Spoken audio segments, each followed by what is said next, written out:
members from affiliated bodies, friends from the media, and other invitees and participants. This half-day session on service tax is organized by Kerala Chamber of Commerce and Industry in association with Central Excise and Service Tax Department.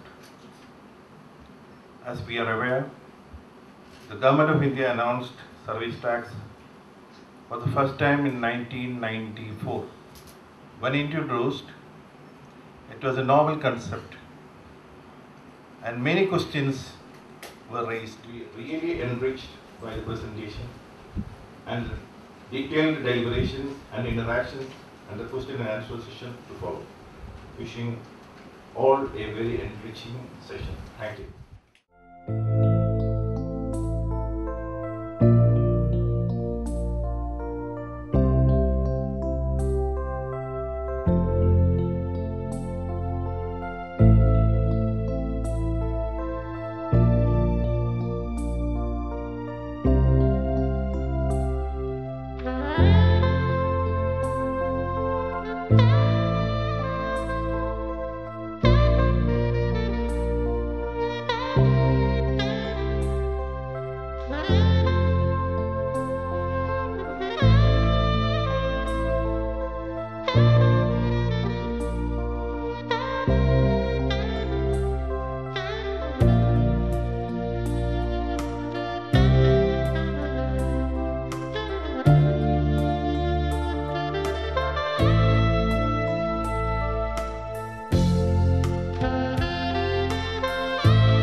Colleagues in the department and dear friends.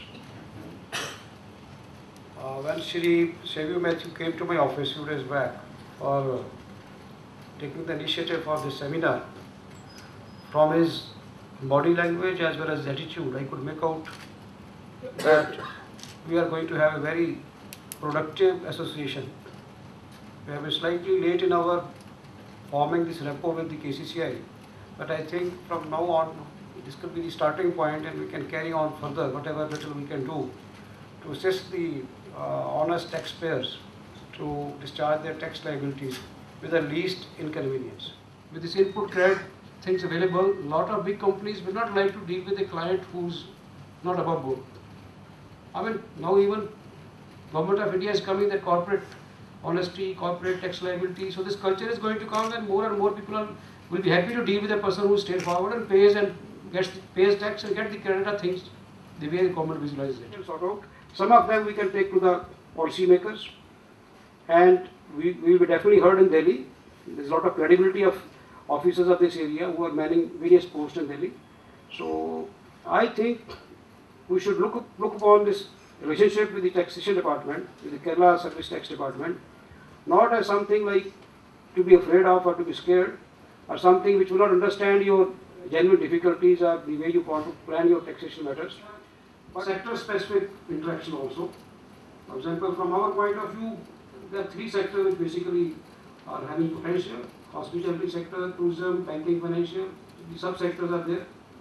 So, if the industry wants us to have a sector-specific interaction also later on, we can even organize that also with the concerned officers.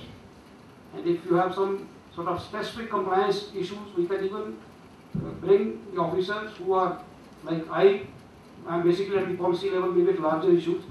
The certain issue might be the superintendent concerned or the AC will be much more conversant how those particular things are happening and how they can be made more satisfactory. We can even organize, and I am assuring you this won't be the last interaction, we will try to continue with this tradition. Thank you very much. But this is the beginning, we have started interaction and very often we will be interacting. If you want, I will be helpful in organizing in Calicut, in Trivandrum, area specific, industry specific. We can call our officer, Mr. Shriram is there, officers from Delhi, they are all willing to cooperate and clarify wherever there is any doubt. So I will now hand it over to Mr. Shriram because he has come long way and he has to answer your queries also. So Mr. Shriram will take over from here. Kind of prepare the answers. Service tax is a very devilishly ticklish subject, so it's very difficult to give you spot on answers. So we are quite thankful for you to for having given the questions in advance. So since they are taking some time to set up the presentations, we'll jump to the questions first. I think because more or less many of you are aware of the changes in the law, let's jump to the questions first, take the questions and then go to the presentation, because I think that will be more useful. Registered business entities, so right from the first rupee they will pay the tax. One more point which has been raised was, there is no definition of the terms advocate and manpower supply in the new statute. Either you can take the gross value and subtract the entire value of the goods provided and then arrive at the service tax, or there is a system of paying 60%, 40% based on which category. If it's a new, brand new service, they say it is 40%. It's a old service, it is 60%. And especially with regard to maintenance of goods, abatement is, the abatement is 30%, 70% will be the service provided. So these things are clearly provided. The value of the goods and pay service tax in the balance, or you go for the 60-40 scheme.